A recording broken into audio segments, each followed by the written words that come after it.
से नित्य भगवत सेवा की जाए तो बहुत जल्दी श्री कृष्ण प्रसन्न हो जाते हैं। प्रतिदिन जो तुलसी जी की भक्ति करता है, तुलसी का पौधा रोप करके तुलसी जी का सिंचन करना, तुलसी जी को तिलक लगाना, तुलसी जी को माला पहनाना, तुलसी जी की परिक्रमा करना, तुलसी जी को प्रणाम करना, वो कोटि सहस्त्र युगों तक ऐसा महान सुकृत होता है कि भगवान श्री कृष्ण के नित्य समीप रहता है जो तुलसी जी की सेवा करता है। जब तक मनुष्य की लगाई हुई तुलसी की शाखा प्रशाखा बीज पुष्प सुंदर दल से तुलसी जी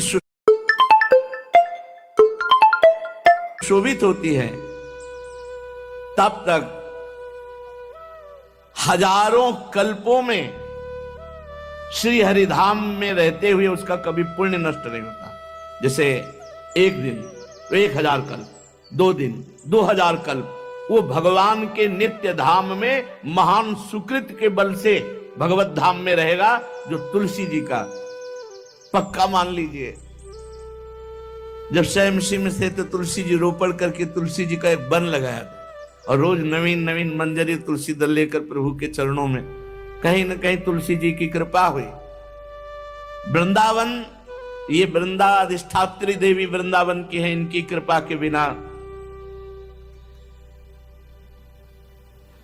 हे चंद्रादने, संपूर्ण पत्रों और पुष्पों को जो उतार करके सम्मान पूर्वक पहले प्रार्थना करनी चाहिए। हे वृंदा देवी, हे तुलसी जी, भगवान श्री हरि की पूजा के लिए या प्रियाजू की पूजा के लिए हम आपके कुछ मंजरी कुछ दल लेकर के सेवा करना चाहते हैं, आप कृपा करके मुझे दीजिए, और फिर उतार लें।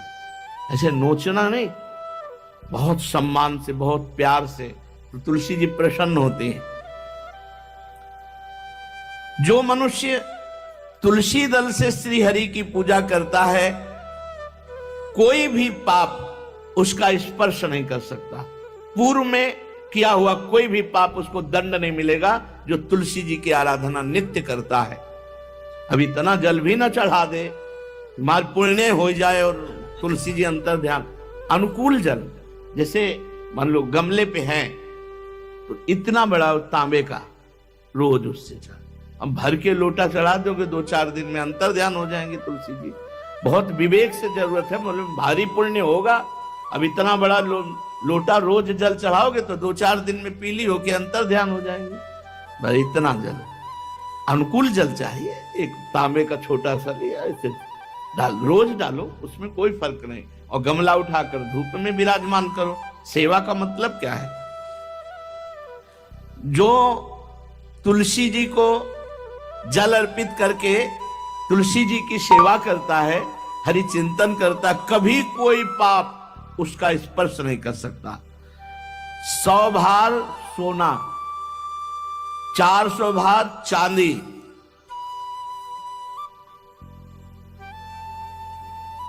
का जो दान करने का फल होता है, वो एक तुलसी दल उतार, जो अपने द्वारा लगाई हुई तुलसी दल, वो हरि के चरणों में अर्पित हो। ये 100 भार सोना और चांदी बराबरी नहीं हो सकती। कितना महत्व है। जो रोज तुलसी दल चयन कर, द्वादशी को ना चयन करे, द्वादशी को मतलब बहुत बड़ा अपराध लगता है तुलसी दल का, इस मतलब तुलसी के वृक्ष का भी स्पर्श न करे। प्रणाम नमस्कार दूर से, एक भी दल नहीं टूटना चाहिए। द्वादशी को ऐसा हमने महापुरुषों से सुना है कि मंजरी और पत्र उतारना ये ठीक नहीं, बिल्कुल नहीं ठीक है। ब्रह्म हत्या का फल लगता है, अगर जो पाप लगता है अगर कोई द्वादशी को तुलसी चयन, बहुत सावधानी से। जिसके घर में तुलसी का बगीचा होता है, कई पौधे होते हैं, उसको कहीं तीर्थ जाने की जरूरत नहीं, उसका घर तीर्थ है जिसके घर में तुलसी के पौधे हैं। और यमराज कभी उस घर में किसी भी मरने वाले को लेने नहीं आएंगे। जिसके घर में तुलसी, लगा लो भैया तुलसी लगा लो घर में, काहे को यमराज को आने दोगे? सबके घर में तुलसी। कितना सुंदर पहले था। घर में आंगन होते थे, आंगन में एक बहुत बड़ा और फिर उसमें तुलसी जी, और फिर उसमें 2-4 नर्मदेश्वर शालिग्राम ऐसे, और फिर घर का हर व्यक्ति जल चढ़ाना, प्रणाम करना, नमस्कार करना, 4 पर। कितनी पवित्र पद्धतियां हमारी थी। जब रसोई बने पहली गाय के लिए, फिर कुछ पक्षियों के लिए, फिर कोई संत महात्मा, कोई भिक्षु, ऐसा कितना पवित्र व्यवहार। यहाँ जैसे हमने देखा है, ये रसोई बन रही ना, तो धुआं नहीं खत्म होने पाता, वो ही सब अपवित्र किए हुए हैं, राक्षसी बुद्धि